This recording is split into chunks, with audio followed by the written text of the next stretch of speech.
Hi, I'm Cynthia Schiller. Please like and subscribe. We're just going to talk about some unanswered prayers, how we get angry at whatever our God is or whatever our life is all about. We get angry. That's part of the 5 stages of grief. It's normal to get angry. You have to get angry. That's part of healing. But I'm going to tell you a couple stories about myself. We're not going to get too much into the religion, but the outcome of our life. So my first boyfriend, I dated him May 6th to May 26th, 1980. And I still remember the date. It was 5th grade. I was in love. 20 days. We broke up at camp. But I remember crying and just being so upset and telling my mom, but I loved him. That was my stage of life. Well, I'm 6'1". He's still like 5'1". He's still adorable. My sister helped deliver his baby. Wasn't meant to be. Like height, that's not really the issue, but 10 years old, you move on, but you're devastated at that time. Another boyfriend I had, I still remember praying, like, please just let me be with him. He went to a different high school. I went to a different high school, and he's a little bit older, and somewhere, I don't know, 16 or something, but he was able to drive. And I just had the biggest crush on him. So anyways, we break up. He chose somebody else. And I went to Chicago. I took both my sisters when they were 18 to Chicago. And we kind of got into a bar. They couldn't drink, but, we were able to get into a bar because they're 18. They just couldn't drink. So we're dancing on the dance floor. And all of a sudden, everybody turns and starts laughing at this person. And so I lost a bunch of weight. I got fit. I was a little bit heavier because I had all these broken bones, even broke my arm because I fell off my crutches, had to be in a wheelchair. So I got chunky or thick. I got thick. I was pretty lucky, no rolls. But anyways, I remember praying over him, wanting to be with him. He turned out to be a mess. Big coke addict. He gained weight, had facial reconstruction. So he's very insecure about himself because he didn't need facial reconstruction, even changed his last name. Come to find out, he murdered his girlfriend. So we're mad at God or life. Maybe it was to protect us. Like, he's in jail for killing somebody. And the other one, I don't know. Like, there's probably nothing wrong with him, but that one guy murdered somebody, and I'm sitting there praying and being pissed off at God. Why couldn't I be with him? Sometimes we don't know why things happen. And even if it's not that extreme, I even mentioned my first narcissist, how we were together. There's really nothing wrong with it. But in the end is when the real true colors came. But we had a house that was on a pond, and we had like a 2-year-old, and I'd take a nap with her. And then sometimes she would wake up, and she started getting smart enough to bring over like a wicker chair, climb up and unlatch the spring, the latch for the screen door. And she could have drowned. Who knows what would have happened if I was sleeping and she snuck out. So I moved her back to the other side of the state, and I didn't want to end the relationship because it was good at that time. Sometimes narcissistic relationships can be good. There was red flags that would have fallen apart, but for the most part, it was good. But there's a lot of abuse too, that I overlooked. That was just the beginning. That was just the, you can have an infection, but once it starts like infesting your whole entire body, your whole entire mind, that's when it can be deadly, at least deadly to the relationship in an analogy. So we're mad at God. I was mad at God. I was supposed to get married. I loved that guy, the father of my daughter. Our whole family was gone. I was mad at the twists and turns of the crappy custody battle, spending $190,000 in court. All I did was work and go to school. I had no time for myself. I was under all these pressures from 2 different sides of the state with different court orders to no matter what I would do. Like, life sucked. I was stalked by the police because my ex is a state cop, them bombarding my business. Who wants to take their kids to a dance studio when the cops are always there? and I did nothing wrong, but it destroyed my life. I get a job as a juvenile probation officer. The day he finds out, I lose my job. Like, life was fucked. And we're sitting here mad at God. I'll go through that shit to keep my kid alive. And I'll go through that shit to keep myself alive. So I kept my daughter alive by possibly God was watching out. Maybe she would have drowned. I don't know. I get mad at God at that time, that 10th grade boyfriend, but he murdered somebody. So even if he didn't murder me, he probably was so toxic, so abusive. He was strung out on coke. We get mad. Sometimes we don't realize we really should be thankful. We don't know why things happen. So right now, we at least know God is taking, or life or the universe is taking us out of something toxic. And we're mad about it. We're mad we're being taken out of a toxic relationship. We try to justify it in our head based on the love bombing, because that's what we see as real. But that's the fake part. The real part, we shouldn't be mad we're taken out of that. Should we be mad that we're taken out of this love bombing thing? Yeah, but can you really be mad that you're taken out of something that doesn't exist?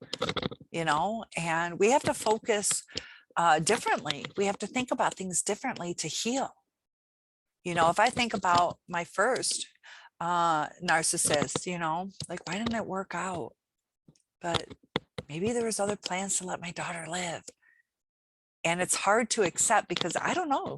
She might never have drowned. It might have worked out perfect. We don't know. We don't know. But there's a reason for things. And, I can wallow in the end of that relationship. Sometimes we spend too much time. Like, that took me over 20 years. 20 years. And it can be devastating. And don't get caught up so much. I just had a lot of it is like what I grew up with. My dad is super religious. He's like in it no matter what. And I took on his personality. And, my brother in the beginning, he kind of did too. But he broke free from that. He was with somebody who he's very religious, and he didn't want to sleep with somebody before marriage. That was very important to him. Whether that is to you or not, that's not the point. The point is he had boundaries.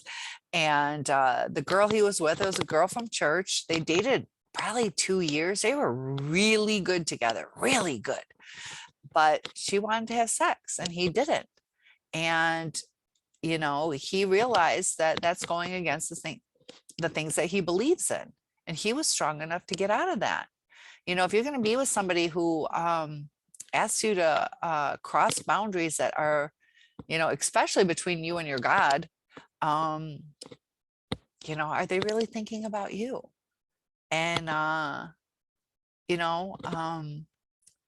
it's not that he wanted to marry. He probably would have married her, but that just got to be too important. And he was good to her, but there are boundaries that we need to set up.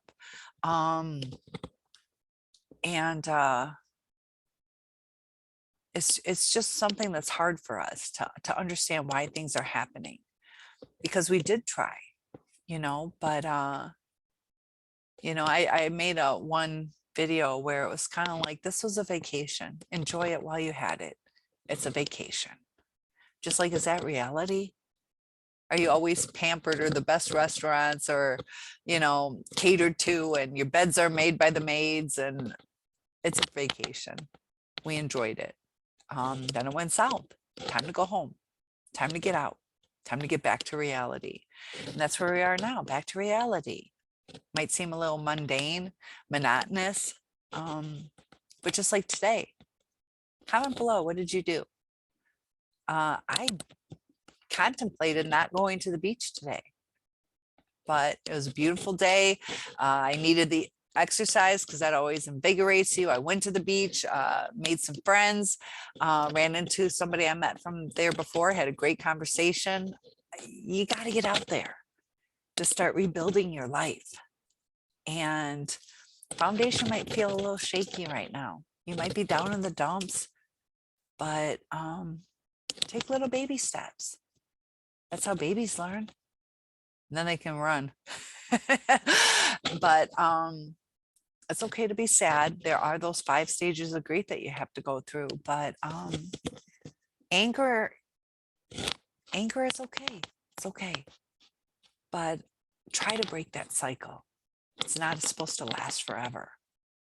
And I got stuck in that for 20 years, crying all the time. And, you know, I should have reconnected with other people. And I get what you guys are saying. You know, I wanted my family. It's the only thing that's important to me. Money doesn't matter. What type of house or car doesn't matter to me. And I'll be 52 in just a few days. I've never been married. And I feel like I've been alone my whole life. You know why? Because I got stuck in crappy relationships. So he took forever. My last one, 17 years almost. I barely ever saw him. So I feel like I've been alone. And we got to make the right choices. We got to see the red flags. And, you know, being promised for 2 years, we're going to make it happen, make it happen, make it happen, make it happen every weekend. There's times we got to set boundaries. Like a friend of mine, her sister was with this guy. And she said, you know what? You want to be with me? Then let's make it official. However she worded it, but it was pretty bold. You let me know when you're ready. See ya. And they're married now. And mine, the way I handled it, I didn't make him chase me. I didn't make him work for it. I sat there and waited. And narcissists are way different. They take that for granted. They take it as a weakness.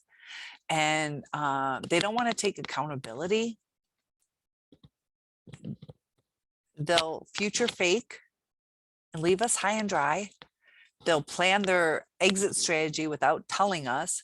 So we're working harder and they're leaving us and we don't even know it. And that's what makes it so toxic, is the poor communication. And I know with mine, I was even like, you know, if it's over, it's over. Just tell me. Like, I'm wondering if you're alive or dead. And I'm even explaining, like, I feel like a parent whose child is abducted, and I don't know if this child is alive or dead, and they know the answer as an analogy. Tell me my kid's dead and I'll grieve. But if my child's still alive, I'm going to fight for it. They know the answer. They've already moved on. And it's like that's what I felt like. I'm grieving, as an analogy, the depth of what I felt was a mother not knowing if her child's alive or dead. And you try to explain it to them. That's how low their empathy is, to let somebody suffer like that. And it's not just, you know, I'm the neighbor girl. I'm somebody who had a relationship for over a decade. So get angry, cry, be depressed for a little bit, have some ice cream, maybe some Doritos. I like Doritos. I never eat them, but I love them. And then accept. There comes a time where we have to accept it. And that's when you're going to start to feel so good. You're going to start to feel a relief. You're going to have ups and downs, but the relief is on a continuum. And things are going to start coming your way. You're going to start having more friends, more opportunities, your perception of things. You walk outside, you notice the beautiful day. So it does take effort. But be careful what you're angry for. I was angry. I broke up with a murderer. I don't know what lied ahead. There were some red flags. He was speeding like super crazy fast and cutting, like maybe we would have died in a car crash. Like he was scaring the crap out of me, but he was a thrill seeker. And I asked him not to do that. And there were times like it was so close. You never know why things happen. but just trust the process. Maybe somebody's watching out for you and you don't even realize it. So you're alive. You do have people that care about you. I want to help you through this. I can relate, and we'll get through this together. Please like and subscribe. See you soon.